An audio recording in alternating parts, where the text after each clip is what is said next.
I am reading The Wheel of Time. Finally, oh my gosh. I have decided 2022 is the year to finally read The Wheel of Time. The most epic, supposedly the most epic fantasy series out there. It spans, 13 books, and the last 3 of them were finished by none other than Brandon Sanderson. He is my favorite author at this point, and honestly, a big reason why I want to read this series is to read his books that he finished the series with, because unfortunately, Mr. Robert Jordan died before he could finish The Wheel of Time. I have it right here. I have The Eye of the World, the first book. I have the first 3 books down there somewhere, and they have been sitting on my shelf for a while because honestly, I am intimidated. It's a long series, it's supposed to be slow in the middle, like people say, just push through the middle 3 books. And these books are at least 1,000 pages each, so for 3 of them to be like almost skippable to the point where you just have to go through them, yeah, but I'm doing it. This will be kind of a little bit of a reading vlog, and then afterwards I will do a spoiler-free review, so don't worry, I'm not gonna spoil it. So you will get my reaction as I read the first book in The Wheel of Time, and then a little bit of a review at the end. I honestly really like this cover. Enough rambling, I'm going to go read the first book in The Wheel of Time and let you know what I think of it. Honestly, I'm nervous. Let's get into the reading vlog of The Wheel of Time. Oh no, there's a prologue. I'm about 200 pages in The Eye of the World. I'm enjoying it. For sure, I'm enjoying it. But boy, does he like to over-describe everything. Like, it takes paragraphs for the main character to go from the middle of the room to the door, to answer the door. Like, it was one instance. Just like, really? Really? Okay. I know it's classic fantasy, it's slower paced, and that's how it is. Aside from that, I am enjoying it. I can't say it's slow in the plot, like they're adventuring, it's happening, things are happening. I can though say that it's definitely overwritten. Like, just from a writing style perspective, it's overwritten. I don't know if I ever showed you guys, but I have the map of Middle Earth right here in my room. I don't think I ever showed you guys this. I'm not showing you very well, but... And I'm reading The Wheel of Time, which was very inspired, clearly, from that. It's so obvious. I hope it changes in the next books, but the beginning of this is, yeah, all the classic fantasies were inspired by that. Again, I expected this, I'm not surprised, it's just the fact, like, it's just there. It's so obviously there, so I have to say it. So, a little bit of an update. I'm about almost 400 pages in, like 390. So halfway through The Eye of the World. And I've been reading a lot more faster recently. I think I'm finally in the thick of the story, and I think I'm finally just enjoying it. I find myself just wanting to sit back and relax and get sucked in. It's still slow, and to be honest, there isn't really, so far at least, there isn't really any characters where I'm like, yes, I love this character and I'm so excited about following them and their journey. There's nothing like that just yet. Like, I'm not like overly excited about anyone or anything, but I am definitely getting sucked into just, I don't know, the journey, like the experience, and that's something I really love about fantasy, and that's definitely something that I really enjoy when it happens. And so I got to the point where the POVs start switching. I don't know if that's a spoiler or not, but yeah, in the beginning we just follow one character who I assume is the main character, Rand, but now I actually got to the point where we follow multiple of the characters' POVs, which is interesting, and it honestly was a little bit, not shocking, but it was a little bit like, I didn't expect that to happen. Because it was told only from Rand's perspective, it kind of felt a little off-putting to suddenly be following one of the other characters, you know, without any sort of lead up to it. And there's another thing I wanted to talk about, or rant about. You know, I have the next 2 books in the series, so book 2 and 3 in these editions, and they are not, at least from where I usually buy books, I cannot buy these new anymore, or this edition new anymore.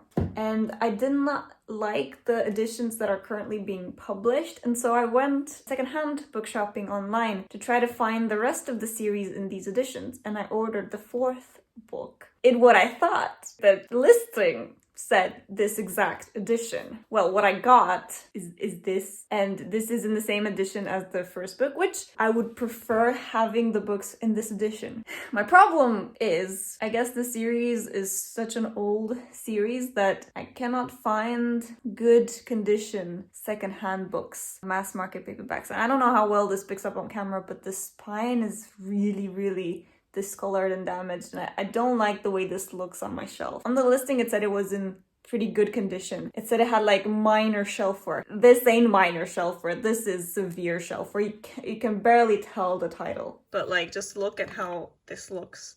That's not nice. Like, what is that? So yeah, something I'm finding really annoying is I don't know how to get the rest of the series, especially here in Europe. I might be able to find them in America, but I don't live in America and shipping is ridiculous from America. But you know, it's totally readable and I'll definitely read from this edition. I don't want to display this on my shelf long term, so I have to find a different solution, and I might just have to resort to buying them new in the trade paperback editions that are coming out, which it's not ideal. Sorry, that was just a random, book collector problem rant. So without spoiling anything too bad, I hope, I'm at the point where they're continuously running and getting attacked like over and over. And so they're like going from village to village and trying to find refuge in these inns. And it's just getting a bit repetitive. I don't know how many more descriptions of inns and grumpy innkeepers I can read. And also, what is up with Perrin? Like, I'm still not entirely sure about that whole thing. I have to say, I really like the chapter headings on this edition. I don't know if it's on all the editions, but they're really cool.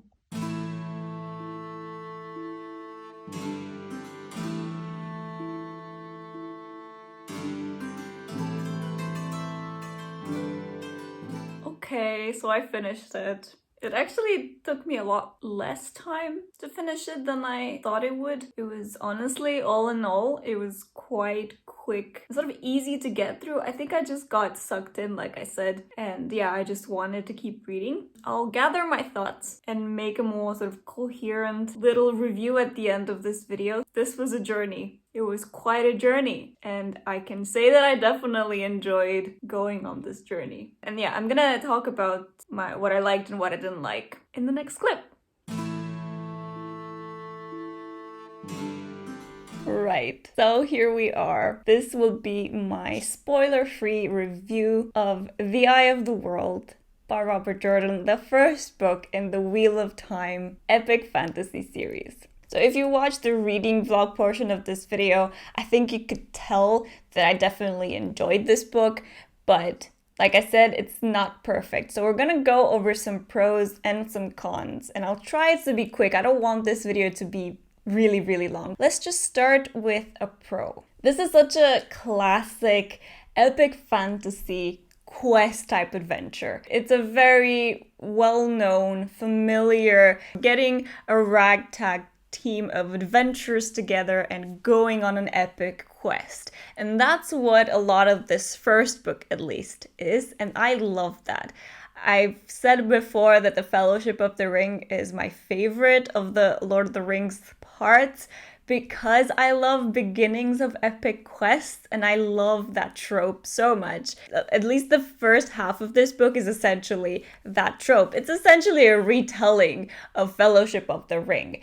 It moves on from that, and I'll go more in depth into that in just a little bit, but for me, I do like that. And it is definitely one of the tropes of classic fantasy that I actually really enjoy, and I still seek out to this day, even in modern fantasy. So a con that kind of goes along with my first pro is that it is in a lot of ways a Fellowship of the Ring retelling, at least in the first half. It's very classic, very inspired by The Lord of the Rings, by Tolkien, and it's kind of a con and the pro at the same time. I definitely read more modern fantasy than I do classic fantasy these days because in a lot of ways I got tired of these tropes. I got tired of the farm boy is actually the chosen one trope, which this book very much is. I kind of got tired of the sort of classic races that you find in this sort of fantasy, you know, the elves, the dwarves, the giants, things like that. And this also has that kind of world building as well. It even has a kind of weird take on Trents. It's definitely super familiar, at least this first book. I am very aware that the series might go in a completely different direction in the future books, but I'm just talking about this first book, and it's very familiar in a lot of different ways. Now, something that I really appreciated, and something that goes very much against the Lord of the Rings and that classic fantasy, is there's a lot of female characters. And not only that, the magic wielders in this world are women. So this power that is essentially the magic in this world used to be able to be wielded both by men and women, but now the Dark One has tainted the magic for the male magic wielders, and now any male who tries to wield the one power essentially goes insane. So there's not very many of these wizards left, or any, but now the women are the only people who can actually wield the magic in this world. And because of that, there's just a lot of women characters in this book, and that's different than Tolkien, and I'm here for it. Like, the women in this sort of group were some of my favorite characters, and I really like that aspect of it, and it's actually quite refreshing for a classic Tolkien-esque fantasy. Now, sticking to characters, something I didn't like was that the main character is very unremarkable. In my head, I kept calling him Bland Rand. Because he is, at least again in this first book, he just is not very flavorful. There's not really much to him. I know this is tied very closely to the trope of the unremarkable farm boy becomes the chosen one, or is, you know, the chosen one. That's the trope, and it's executed very closely to that trope in this book. But because of that, I didn't really find the main character. I actually found him the least interesting out of all the characters in this group, but I think he definitely has potential because he's definitely a proactive character, or main character. But just in terms of his personality, and, you know, he doesn't really have any abilities as of this book. Bland Rand. He was Rand the Bland. We have really cool world building. I can see the sort of crumbs of the world building and the magic system in this. A lot of times I was left kind of feeling confused because I didn't feel like I understood the scope of the world building, or really the scope of the magic system either. But again, I think that's very intentional, and we're only finding out bits in this first book along the way, and then I'm guessing that the series will expand upon both the magic system and the world building. But I did really enjoy the world building and the sort of different characters that we met along the way, and some of the different sort of races and magical creatures as well. I really, really loved that aspect of it. Although, again, some of them were very familiar to us, but some were at least a slightly different take on something that we were already familiar with. Like, there's a sort of a giant type character who was really well done. I really enjoyed that kind of character. And there's also this sort of kind of like a gypsy culture in this that very much reminded me of The Name of the Wind. But I really enjoyed the time we spent with that culture. I don't want to give too much away. Now, another con that I do have to mention, that I also mentioned in my reading vlog portion, is it was slightly repetitive at parts. It was slow at times, and I'm okay with a balance in a book like this because it is an epic fantasy. I'm expecting to embark on this long journey where sometimes exciting things will happen and sometimes it will be slower, and that's totally fine with me. But I did feel like there was a section there that was very repetitive for quite a long time, and I touched a little bit on that in my reading vlog. And also, like I said, the writing is very descriptive. To be fair, it was a little off-putting in the beginning, but the more I got into the story, the less I noticed it, and I'm not even sure if there was less of it, or if I just got used to it, and if I actually sort of fell into it and actually enjoyed it at some point. I'm not sure. At least in the beginning, I definitely felt like it was a bit too descriptive. So in terms of characters, like I said, I'm not a biggest fan of Rand as of right now. I just think he's kind of a unremarkable main character that, of course, has this prophecy of being the chosen one, so I expect great things from him in the future. But at least in this first book, I definitely preferred the secondary characters more. I really, really enjoyed Perrin's story and seeing into his character and his character development. That was quite unexpected. I mean, I'm still a little bit confused of how that actually came to be. It just kind of felt a little bit sudden, like all of a sudden you meet this character and suddenly you have you can do this, okay. But yeah, and then Egwene, I'm really sorry if I'm pronouncing some of these names wrong. I just have the book to go off on. I haven't watched the show. I didn't listen to the audiobook, so I'm not actually sure how to pronounce some of these, and some of these names are a little bit, out there, but Egwene, I think, also a really, really interesting character, and I'm really looking forward to her character development in the future, as well as Nynaeve. Oh my god, I'm sorry, I'm sure I'm butchering that. Nynaeve. You know what? I'm not even gonna try. And then of course there's the Ascendai. Ascendai sounds right in my head, but it might be completely wrong. Really enjoyed that character, and again, I don't really want to spoil anything. I'm still curious how this whole thing continues with the wisdoms and the Ascendai, and like I said, I'm more interested in the secondary characters and their storylines at this point than I am in Rand. But I think those are all the points I wanted to cover without going into too much detail and going into spoilery discussion. Overall, I really enjoyed this. I felt like this was the perfect sort of epic fantasy to just kind of sit back and just fall into and just go on this epic quest together with these characters. And I think it was really, for the most part, really well executed, though of course nothing can ever satisfy everyone. And yeah, I did have some small issues with it, but overall, really enjoyed it, really excited to continue on with the series, even though, I have way more books to go through. I'm definitely gonna pick up the second one, which I have right here, actually very soon, because I don't want to leave too much time in between so that I risk forgetting